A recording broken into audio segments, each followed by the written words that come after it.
Case 1. Staff Sergeant Robert Bales, Kandahar Killings, 2012.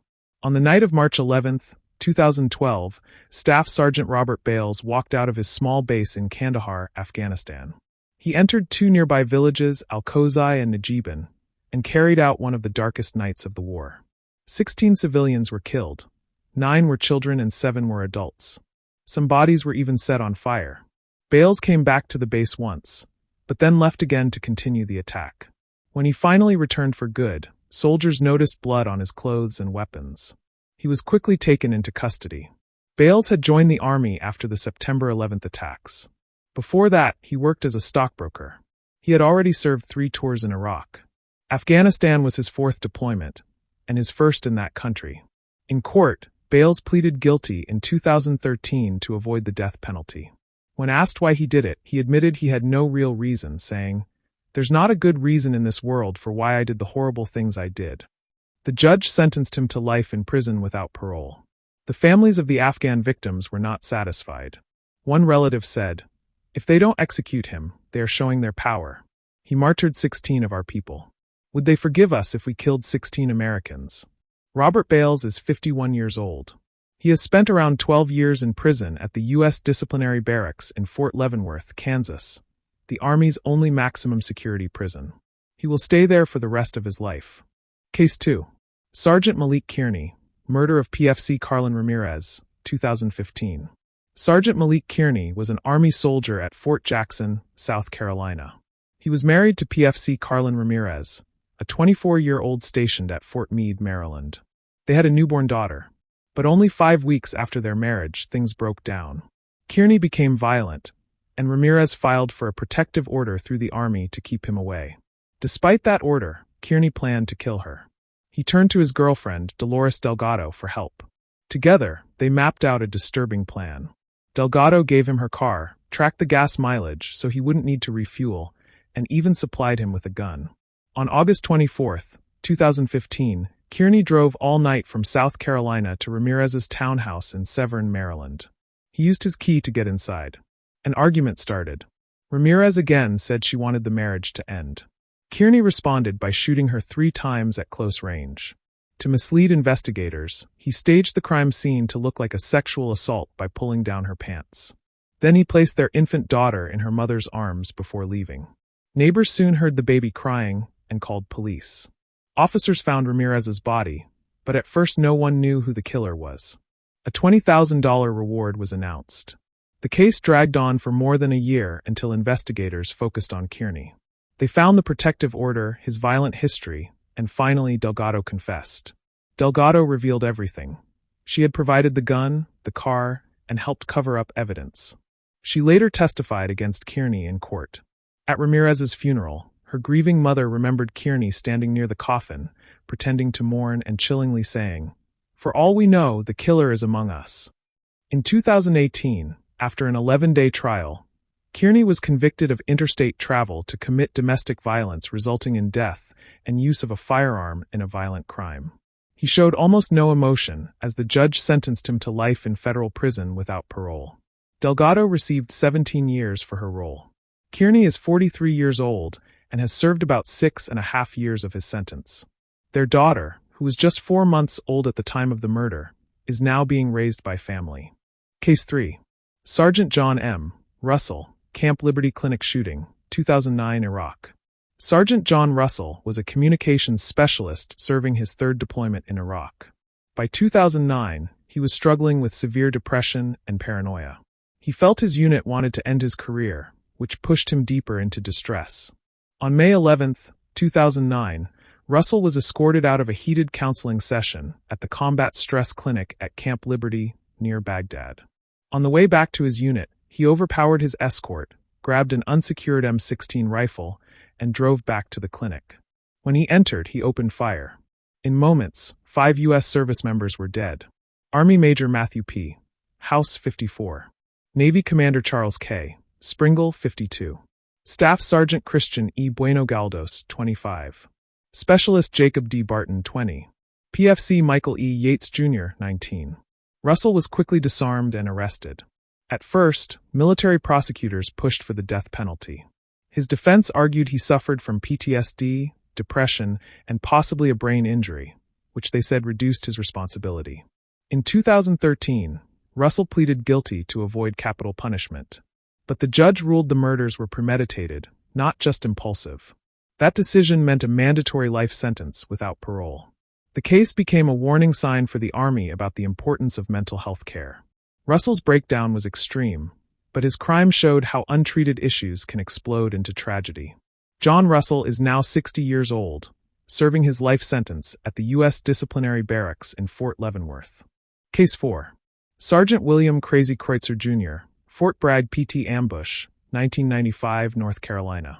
William Kreutzer, Jr. joined the Army in 1992 and became a sergeant in 1994. At Fort Bragg, North Carolina, he was often teased by fellow soldiers, who mocked him with the nickname Crazy Kreutzer. This constant bullying left him angry and isolated.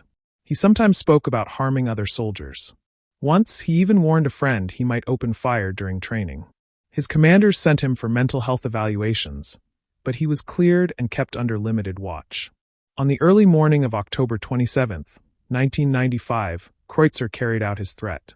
He hid near Tull Stadium, where about 1,300 soldiers had gathered for physical training. Armed with rifles and ammunition, he began shooting into the formation. The attack killed Major Stephen Badger and wounded 18 others. Despite being unarmed, several soldiers, led by Lieutenant Colonel Mike Callahan, bravely confronted him and forced him to move positions. Finally, 3 Special Forces sergeants tackled and disarmed him. In 1996, Kreutzer was convicted of premeditated murder, attempted murder, and weapons theft. He was sentenced to death, becoming the first soldier on Fort Bragg in decades to face execution. But years later, appeals overturned the death sentence, citing ineffective legal defense and mental health concerns. In 2009, Kreutzer accepted a plea deal. He pleaded guilty to 1 count of murder and multiple counts of attempted murder. The death penalty was removed, and he was resentenced to life imprisonment without parole. He was also reduced to the lowest rank, dishonorably discharged, and lost all pay. In court, Kreutzer said he wanted to send a message to commanders about neglecting common soldiers. He later expressed regret, apologizing to the people he hurt. Kreutzer has now served about 29.5 years. He remains behind bars at the U.S. Disciplinary Barracks in Fort Leavenworth, where he will stay for life. Case 5. Corporal Grady Wayne Wilkes, Auburn Police Ambush, 2019, Alabama. Grady Wayne Wilkes served in the Alabama Army National Guard and led an infantry fire team. By 2019, his personal life was in chaos. He lived with his girlfriend, Brooklyn Flaherty, the mother of his child. Their relationship turned violent, and she accused him of choking her during a fight. On the night of May 19, 2019, Auburn police responded to the domestic call. 4 officers arrived at Wilkes's trailer home. Officer William Beekner, Officer Webb Sistrunk, Officer Evan Elliott, and Officer John Asquith. When they knocked, Wilkes opened the door wearing a military helmet and body armor, armed with a rifle. Without saying a word, he opened fire. Officer Beekner was fatally wounded. Officers Sistrunk and Elliott were shot but survived. Asquith was fired upon but not hit. Wilkes fled, sparking a 9-hour manhunt across Auburn. The next morning, a local citizen spotted him less than a mile from the crime scene. Police captured him without further violence. Prosecutors argued the attack was planned, pointing to his combat gear and immediate gunfire. His defense claimed he struggled with mental illness and reacted out of reflex. But the jury rejected that defense. In August 2023, Wilkes was convicted of capital murder and attempted murder. Although prosecutors asked for the death penalty, the jury sentenced him to life in prison without parole. Wilkes is serving his sentence in an Alabama state prison. He has completed about 1 year and 8 months of his life term. Case 6. Senior Airman Andrew Paul Witt, Robbins AFB Murders, 2004, Georgia. Andrew Paul Witt was an avionics technician at Robbins Air Force Base in Georgia. He had joined the Air Force in 2001 and was known socially by other airmen. But in the summer of 2004, Witt's actions shocked his community. On July 5, 2004, Witt drove to the home of his friend Senior Airman Andy Schleipsiek and Andy's wife Jamie. The night before, Witt had tried to kiss Jamie against her will. Andy found out and angrily told Witt he would report him to commanders. Witt apologized on the phone, but inside he feared losing his career. That morning, Witt put on his battle dress uniform and carried a knife to the Schleipzig's home. Inside were Andy, Jamie, and a visiting friend, Staff Sergeant Jason King. After an argument, Witt snapped. He stabbed Andy and Jamie to death, then turned the knife on Jason King. Badly injured, King managed to escape and run for help. Police were called, and Witt was arrested the same day. He at first denied involvement, but under questioning he confessed. He admitted he was looking for Jamie to kill her, describing in detail how he forced open doors and attacked. In 2005, a military jury convicted him of 2 counts of premeditated murder and 1 count of attempted murder. He was sentenced to death, becoming the first Air Force member given a death sentence since 1990. Over the next decade, Witt's case bounced through appeals. Courts ruled his defense team had been ineffective, and in 2016, his death penalty was overturned. In a new sentencing hearing in 2018, Witt was resentenced to life in prison without parole. Witt has served about 20 years and 9 months. He remains in military custody, expected to spend the rest of his life behind bars. Case 7. Private Isaac Agwigi, Murder, Militia, and Betrayal, 2011, Georgia. Private Isaac Agwigi was only 22 years old when his crimes began. He was stationed at Fort Stewart, Georgia, and married to Sergeant Deirdre Agwigi, who was 7 months pregnant. On July 17, 2011, Deirdre was found dead in their apartment. At first, the cause was unclear, but bruises and marks on her wrists suggested she had been restrained. Later, a friend testified that Isaac confessed to suffocating her with a plastic bag while she was handcuffed. He collected $500,000 in life insurance benefits from her death. Instead of grieving, Isaac used the money to create a secret anti-government militia called Forever Enduring Always Ready Fear. The group included active duty and former soldiers. Their plans were shocking: stockpile weapons, attack their base, and even assassinate the president. They spent tens of thousands of dollars on guns, rifles, and explosives. Members even tattooed themselves with the group's symbol. But secrets rarely last. Isaac worried that former soldier Michael Rourke and his 17-year-old girlfriend Tiffany York knew too much. On December 4, 2011, Rourke and York were lured into the woods under the excuse of target practice. There they were executed, shot twice in the head by Isaac's accomplices. The murders led investigators to fear. Witnesses exposed Isaac's role, and other members testified about his control and violent ambitions. During questioning, Isaac described himself chillingly as the nicest cold-blooded murderer you will ever meet. In 2013, Agwigi pleaded guilty to malice murder and gang-related charges for the deaths of Rourke and York. He was sentenced to life without parole. A year later, he was also convicted at court-martial for murdering his pregnant wife and unborn child. He received another life sentence. Prosecutors painted him as manipulative and power-hungry, using his army ties to recruit others into deadly schemes. Friends said he had grown unstable, consumed by drugs and jealousy. He doubted that Deirdre's child was his, which fueled his rage. Agwigi has served about 11 years and 9 months. He is locked away for life, with no chance of release.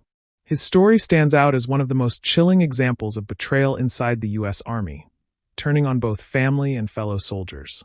Case 8. Specialist Ryan G. Anderson, Attempt to Aid the Enemy, 2004, Washington. Ryan Anderson was a tank crewman with the Washington State National Guard, part of the 303rd Armor Battalion. He had a degree in history, focused on the Middle East, and during college converted to Islam, calling himself Amir Abdul Rashid. In 2003 to 2004, while preparing for deployment to Iraq, Anderson began visiting extremist chat rooms. He tried to make contact with people he believed were members of Al-Qaeda. He offered to share classified details about U.S. military weapons, tactics, and troop movements. What Anderson didn't know was that federal agents were watching. A former judge monitoring extremist websites alerted the FBI, and undercover agents posed as terrorists. Anderson sent them sketches of M1 Abrams tanks, copies of his military ID, and even explained the exact rounds needed to penetrate Humvees. On February 12, 2004, Anderson was arrested at Fort Lewis, Washington, during a sting operation. His wife and neighbors were shocked. Prosecutors charged him with 5 counts of attempting to aid the enemy. His defense team argued that Anderson suffered from bipolar disorder and Asperger's syndrome, which they said made him more likely to roleplay online and poor at judging consequences. But the military jury wasn't convinced. On September 3, 2004, he was convicted on all charges. He was sentenced to life in prison with the possibility of parole, reduced in rank to private, and dishonorably discharged. Anderson has now served about 20 years and 8 months at the U.S. Disciplinary Barracks in Fort Leavenworth. His case remains one of the most notorious examples of attempted betrayal by a U.S. soldier during the Iraq War era. Case 9. Ali Hamza Ahmad Suleiman al-Balal, al-Qaeda propagandist, 2001, Yemen/Pakistan. Ali Hamza al-Balal was not a U.S. soldier. He was a Yemeni national who rose to become Osama bin Laden's media secretary inside al-Qaeda. His job was propaganda, producing recruitment videos and speeches meant to inspire attacks against America. One of his most notorious projects was a 2-hour film glorifying the bombing of the USS Cole in 2000. He also scripted farewell messages for 2 of the September 11th hijackers, making him one of al-Qaeda's key media figures. On December 15, 2001, just months after September 11th, al-Balal was captured near the Pakistan border while fleeing Afghanistan. By the end of that year, he was transferred to U.S. custody at Guantanamo Bay, where he has been held ever since. In 2008, he faced charges before a U.S. military commission, including conspiracy, solicitation to commit murder, and providing material support for terrorism. Al-Balal refused to cooperate. He boycotted the trial and did not mount a defense. Still, the jury convicted him and sentenced him to life imprisonment. His case went through years of appeals. Some convictions were overturned because the charges were not recognized as war crimes at the time. But his conspiracy conviction was later reinstated, and the U.S. Supreme Court declined to hear further appeals. Al-Balal has been in Guantanamo for more than 23 years. With no parole process at the facility, he is expected to remain imprisoned for life. Case 10. Private First Class Dwight Jeffrey Loving, Taxi Driver Murders, 1988, Texas. In December 1988, 20-year-old PFC Dwight Loving was stationed at Fort Hood, Texas. Short on money, he began robbing convenience stores and soon turned to taxi drivers as targets. On December 24, 1988, Loving called for a cab driven by Army PFC Christopher Fay, who was working part-time. He directed Fay to a remote area inside Fort Hood. After robbing him of a few dollars, Loving shot him in the back of the head. Seeing Fay still moving, he fired again to make sure he was dead. Minutes later, Loving hailed another cab. This one was driven by retired Army Master Sergeant Bobby Charbino, 44. Loving again ordered him to a secluded spot, robbed him, and shot him in the head. Charbino also died instantly. Later that night, Loving tried the same plan with a third driver, Howard Harrison. But this time, the victim fought back, wrestled the gun away, and escaped. His survival gave police the break they needed. The next day, a joint team of FBI agents, Texas Rangers, and Army investigators arrested Loving. He confessed on video, saying he killed the first driver to see if he could get away with it, and killed the second for fun. In March 1989, Loving faced a military court-martial. On April 3, 1989, he was convicted of 2 counts of premeditated murder, attempted murder, and robbery. He was sentenced to death. For nearly 3 decades, his case wound through appeals. In 1996, the U.S. Supreme Court upheld the sentence. But in January 2017, just before leaving office, President Barack Obama commuted Loving's death penalty to life in prison without parole. Loving is now 57 years old and has served over 36 years at the U.S. Disciplinary Barracks in Fort Leavenworth. He will remain there for life, with no chance of release.